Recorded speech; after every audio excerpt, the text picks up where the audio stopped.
Hello students of 10th class. Today we are going to start our discussion from the advantage of water stored in the ground. You know that the groundwater means the water which is present below the surface of soil. The water stored in the ground does not evaporate. That is a great thing. That means it can be remain for the longer time and for the future uses. That is the best thing with the groundwater. The water stored in the ground is spread out to reach well and provided moisture for the crop over a wide area. The second benefit of the groundwater is that the groundwater run internally under the soil to the various tubal to the various well. Apart from these, this groundwater provide moisture to the soil so that the plants can get the water through their root, and that's why it is very important. That is what the groundwater. Second things or next things, the water stored in the ground does not promote the breeding of mosquito. That means it is not harmful. It is not supporting to grow the vector like mosquito. Unlike stagnant water collect in the ponds or the artificial lake, if you're going to keep the water in the ponds, in the form of ponds or in the form of lake or somewhere in the tank, so they may support for the mosquito breeding. But here, as you know that this is what not supporting for the mosquito breeding. Now, the water stored in the ground is protected from the contaminated water or the contamination by the human and animal wastage. So this is what the few benefit of groundwater. Now we are going to talk about the another topic, that is the coal and petroleum. Children, you know about this coal and petroleum, and you also know that this coal and petroleum is non-renewable resources. That means we cannot recover it once it is lost. Why? Because this coal and petroleum formation that took millions of the year and in a specific condition in our earth surface, or you can say that in our earth crust. And due to that, it is very difficult to recover it, and that's why this coal and petroleum belongs to non-renewable resources. So it is again a very important topic. It's very important natural resource to conserve, to preserve, or use sustainably.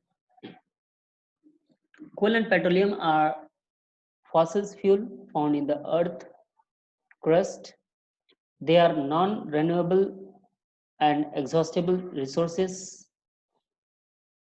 Coal is combustible fuels or combustible fossilized rock derived from the large accumulation of the plant remain that is gradually decomposed. That means we know that coal is formed after decomposition of plants under a high pressure, and due to that the coal availability is not found in all the places, but it is found in some places where this type of incidents takes place. That means collapsing of the living plant or the forest under huge rocks or the soil. Coal is used for cooking. Coal is used for heating in industry and thermal power plant. So as you know that the importance of the coal, Now here the petroleum is another fossil fuel that occur into the form of liquid oil.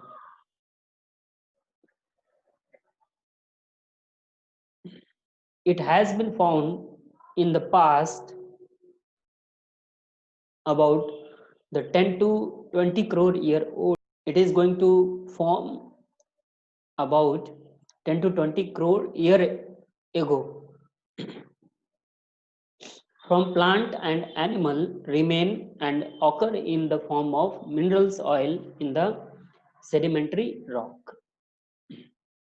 That means their process is too long. That's why this belong to non-renewable resources. Petroleum is mainly used as a fuel for the transport, as you know that, which is used in the vehicles, and so many product of the petroleum, maybe the jelly, maybe the coal tar, maybe the diesel, kerosene. These all are the petroleum part or the product of the petroleum. And mostly this petroleum is used for the commercial purpose in the vehicles, in the industry. That's why it is important to conserve it, to protect it, or to find any alternate of it. Now we are going to discuss on the method of conservation of fossil fuel. That means how we can conserve the fossil fuel. Burning of coal cause air pollution. Thus, direct use of coal for the purpose of burning should be avoided. That means we should not burn the coal directly for the household uses. If we are going to do so, so that it may cause the pollution. Now, the other way, the coal may be converted into the liquid fuel and compress natural gas through the coal gasifications. That means the same coal can be converted in the CNG, and it is a very good fuel for the nature because they almost cause negligible pollution in the atmosphere.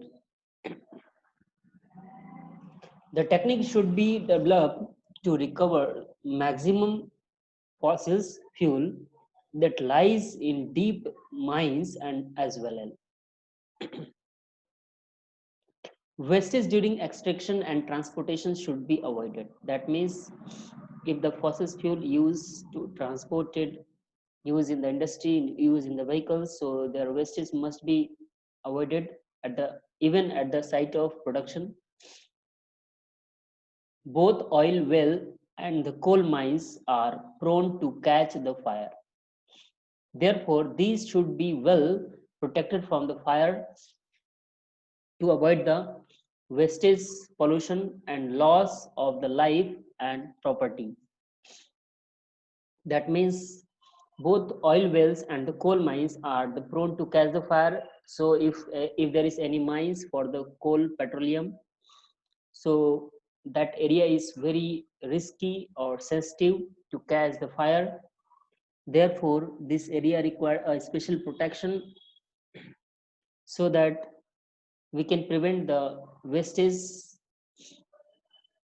of the petroleum or the coal by the fire, or apart from these, if there is a leakage of some what the petroleum, it may cause pollution in the land and the water. So these all things we have to consider if we are dealing with the fossil fuel. Overconsumption of oil in automobiles should be checked. That means we should not use unnecessary the vehicles. That means we can go by transport, that means the public transport, in spite of going with the own vehicles. We must save oil for future uses because only a few years are left for its depletion. That means we are unable to use this fossil fuel in the future. So we have to look for an alternate that is good. But apart from these, we must minimize the uses of this fossil fuel along with avoiding the wastage. Alternative source of energy such as hydroelectric energy can be used, nuclear energy can be used, solar energy can be used, wind power and biogas plants should be encouraged in the society so that the uses of petroleum can be minimized and the dependency can be changed. Now, let us talk about the steps for conservation of energy resources. How the energy resources can be conserved. Let us discuss on this point wise. That means we can save electricity, we can save water, etc. by not using when it is not required. That means we should avoid the leakage of water. If any leakage in our surrounding, in our society, in our colonies, so you can inform the concerned peoples or department. And apart from these, you can switch off the light or fan if it is not necessary at your house and outside your area. Then the use energy efficiently electrical appliance so that you can save electricity. That means you can save electricity by having the advanced technology. That means maybe the LED right now, as you know that nowadays LED is available which give efficient light in less power consumptions. Apart from these, many more devices is made up of the 3-star, 4-star like this. That means they are using the less electricity. So likewise, this electronic item is designed. Use pressure cooker for cooking food. That is again a very important. If you are using pressure cooker, so the first thing is that you are going to save your fuel. Second things, you are going to have a cook food in a proper way in a short time, and the cooked food is highly pure or away from the infectious agent. That's why it is a very important. So apart from these, the solar cooker is also one of the device which can use for cooking purpose, but it is not a common, but it may be possible that if this solar cooker is modified so that the public can be used, so it is also going to be popular. So that means we can work on the solar cooker also, and it can be available in the market for the public uses or the common uses. Apart from these, we must encourage the uses of biogas as a domestic fuel.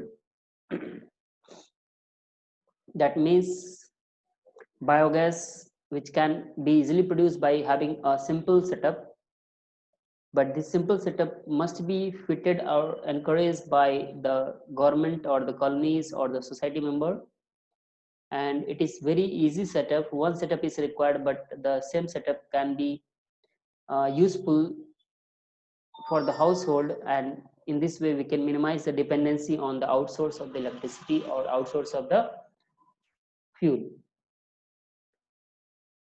Fuel efficient motor vehicles should be designed to reduce the consumption of petroleum and diesels. That means the vehicles is going to design so that there will be a maximum average, or in less consumption of the fuel we can get maximum mileage or maximum uses. Like this technology is going to develop, research is going to develop in the field of automobiles and in the field of various electronic devices like fridge, AC, cooler. As you know that these all devices is rated as a 5-star, 4-star like this. More star, less consumption of electricity. So likewise, this is what made. Now, the management of natural resource is needed for the conservation of the natural resource. It is a very important for the future uses. Now, there are national and international laws and act to protect the environment. We know that if any problem in the atmosphere, that is for the whole country, not only for the whole country, that is for the whole world, because we cannot divide the atmosphere or the nature. If anything happen in the nature, so the same things can be happen with the other part of the world also. So that's why there will be a international organization who set the rules, and there will be some national organization who set the rules and regulations to conserve the forest, to conserve the natural resources. So these all things we are going to discuss in the another video. I hope you understand, and I hope you are making your class notes or these chapter notes. Thank you very much.